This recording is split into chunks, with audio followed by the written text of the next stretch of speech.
nation of fierce countenance, which shall not regard the person of the old, nor show favor to the youth or young. It says a nation of fierce countenance. Who is the nation of fierce countenance that it's talking about that didn't show favor to the old or reverence the young? That nation is this damn white people, man. These Caucasians, these damn Edomites, man. That's the fierce nation that God sent against us, right? And that was the reason for Esau being, that was Esau's whole purpose anyway, to be a whipping stick for the Israelites and to play the role of the wicked on the earth, all right? Keep going. Verse 51, and he shall eat the fruit of thy cattle and the fruit of thy land until thou be destroyed, which also shall not leave thee in either corn, wine, or oil, or the increase of thy kind, or flocks of thy sheep, until he hath destroyed thee. That's right. He took everything. He didn't leave nothing. He didn't save nothing. He didn't share nothing. This man came over. He conquered the Negroes, conquered the Latinos, conquered the Native Americans, and took all their shit. He didn't care if it was an old man. He didn't care if it was a young woman. He didn't care if the baby was still in a woman's womb. He was ripping that out and he was stomping on it. These are the facts, all right? This isn't up for discussion. This is the real life truth, all right? You can go and look this stuff up yourself if you care, all right? If you don't care, then hey, go about your business. Keep going. Verse 52. And he shall besiege thee in all thy gates, and until thy high and fixed walls come down, wherein thou trustest throughout all thy land, and he shall besiege thee in all thy gates throughout all thy land, which the Lord thy power hath given thee.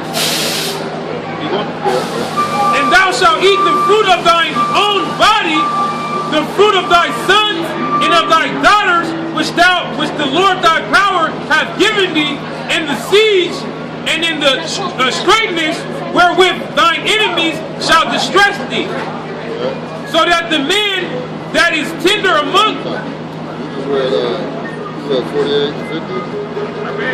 I read 40, I read 50 and 51, 52 and 53. I read 50 already. 48. 48 and 50. I didn't really start at 50. He started at 50, right? He read 48. Oh, he didn't? He read 47. That's 48 and 50. Oh. You can start off? Yeah. Let's do this. Deuteronomy 28 and 48. Therefore shalt thou serve thine enemies, which the Lord shall send against thee, in hunger and in thirst, and in nakedness. In hunger and in thirst, and in nakedness. Still to this day, don't we have to go to an enemy to get our food? We don't have no cattle, we don't have no sheep or no oxen. If we're hungry, we got to go to the supermarket and hope that our enemy has food in there for us, all right?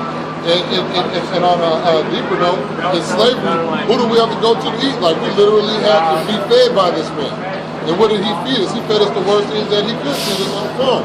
He fed us the pigs, the intestines, that these niggas still eat to this day. You know what I'm saying?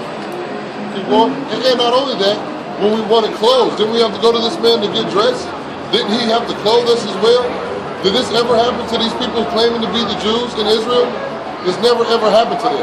So if all these scholars, all these Bible scholars walking around, why are they saying that these people are the Jews when they're not going through any of this right here? It's because all these people are all in cahoots with their lies, right? There's a big lie being told, and the whole agenda is to keep the Israelites from understanding that they are the people of this Bible. Because as long as they can keep us not going up, that's the longer that they don't have to go into chains, all right? Right. Go ahead. And in nakedness, in want of all things. All things. Anything that we wanted, we had to go to this enemy. There's nothing that we could get on our own. We had to go to him for everything, all right? Go ahead.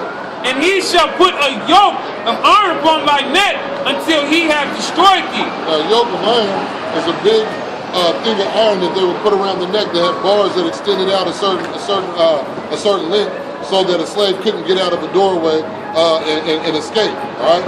There was never a time in history where the people in Israel claiming to be Jews could say that there was a yoke of iron placed around their neck. There was a physical yoke of iron around our neck. All right. There's no getting around that. If you type that into Google, the picture you're going to get is a slave with a yoke of iron around his neck.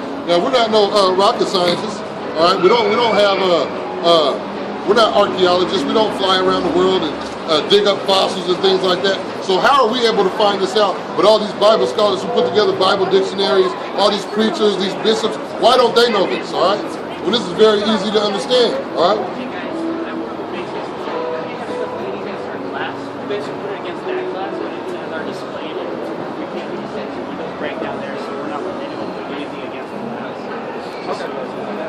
Thank you so much.